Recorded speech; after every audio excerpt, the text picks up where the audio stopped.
district's testing platform away from Galileo. How do you view the use of standardized testing in measuring student achievement? I know that standardized testing can be a topic that different people feel differently about. There is a proper role for standardized testing. We need to be sure as a board that our district is making appropriate progress, and so we need to be able to compare ourselves. That's very, very important. It's also important that our teachers are given the feedback so that they know, is what they're teaching, is it effective? Are the children understanding it? Sometimes it's possible for teachers to believe, I think my kids got that, but they look at test results and say, you know what, maybe we need a little bit more work on that. I've heard concerns about the idea of teaching to the test.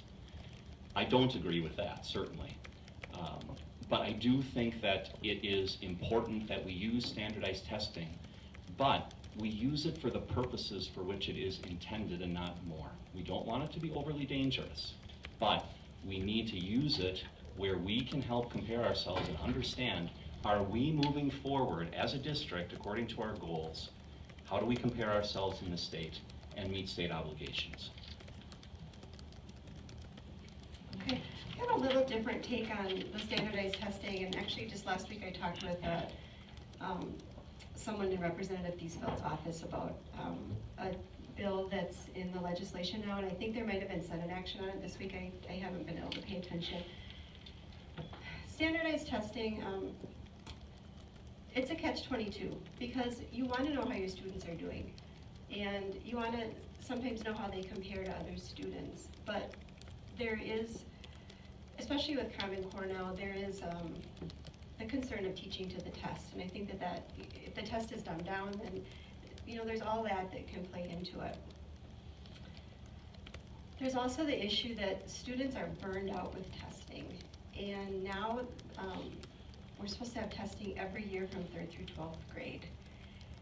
And Representative Thiesfeld authored a bill, and it passed the Assembly, and it was supposed to pass the Senate this week, that parents can opt out of any grade. And there's also another bill that says that schools have to let parents know how much time it's taking with the testing and that they can opt out and how to do that. I'm not sure if that one passed or not. I believe that is up to parents. If they don't want to know in 5th grade how their child is doing compared to other students across the state or across the country, that's okay. Maybe in 8th grade they want to know. This has nothing to do, though, with testing for graduation or testing to pass their math class or their history class. This is standardized testing. So my thoughts are that it's very redundant, and I think that parents, I really like this bill, that parents can opt out, and hopefully, even if it doesn't pass the legislature, our district could make a policy where parents are aware that they can opt their student out if they wish to.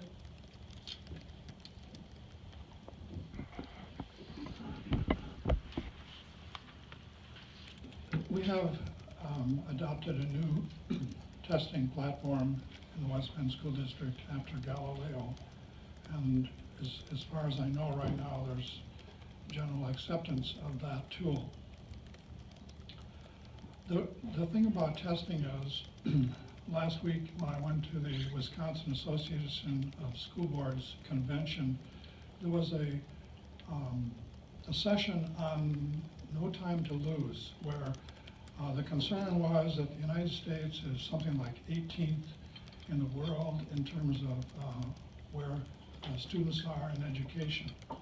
And we should adopt what other countries like Finland, Shanghai, and Hong Kong and so on do, or at least look at what they do and adopt that into our own practice. So there's a lot of concern about the United States position, and that carries then down to this to the tests that take place, that are required to take place within the states, and then right on down to the classroom, because everything is being targeted toward getting higher and higher in those test results at the national level. So it starts in the classroom and it moves right on out. And because no one knows what the content of those tests would be, it's not that the students are taught certain facts, because nobody knows that the facts will be on the test. The aim is to teach skills. And my understanding from my research, study of Dr. Edie Hirsch, Dr. Sandra Stotsky, and so on, is that there's a problem when knowledge is lost and all we're doing is concentrating on skills. And I would like to see some changes take place. Thank you. Thank you very